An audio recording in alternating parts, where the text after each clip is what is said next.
सरकार जोपर्यंत कर्जमाफीच्या शासन निर्णयातल्या जाचक अटी मागे घेत नाही तोपर्यंत आम्ही सरकारसोबत कसलीही चर्चा करणार नाही, अशी भूमिका रोहित राजेंद्र पवार युवा आमदार शेतकरी आंदोलक यांनी घेतलेली आहे। कृषी मंत्री दत्ता भरणे यांनी मुख्यमंत्र्यांसोबत त्यांची चर्चा घडून आणण्याचे प्रयत्न केले होते, मात्र त्यांनी ते धुडकारलेले आहेत। आता रोहित दादा शेतकऱ्यांसाठी पंढरपुरात त्या ठिकाणी आंदोलनाला बसले आहेत आणि त्यांची तब्येत खालावत चाललेली आहे। आता घरी बसून जमणार नाही, मी माझे शेतातले कामं उरकून घेतलेत आणि आज मी पंढरपूरच्या दिशेने निघतोय। संध्याकाळपर्यंत मी पंढरपूरमध्ये पोहोचतो आहे। आपण सगळ्यांनी सुद्धा या शेतकऱ्यांच्या लढ्यासाठी, शेतकऱ्यांच्या 2 लाखापर्यंतच्या सरसकट कर्जमाफीसाठी, शेतकऱ्यांचा ट्रिगर असलेला पीक विमा मिळवण्यासाठी, शेतकऱ्यावरील अन्याय दूर करण्यासाठी आपण सगळ्यांनी यावं, रोहित दादाला साथ द्यावी। कुठल्या पक्षाचा हे बघू नका, शेतकऱ्यांसाठी लढतोय हे बघा आणि म्हणून या।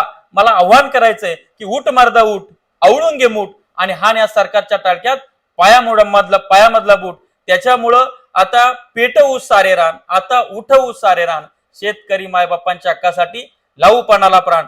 अवघे अवघे या, मी सुद्धा येतोय, भेटूयात संध्याकाळी पंढरपुरात।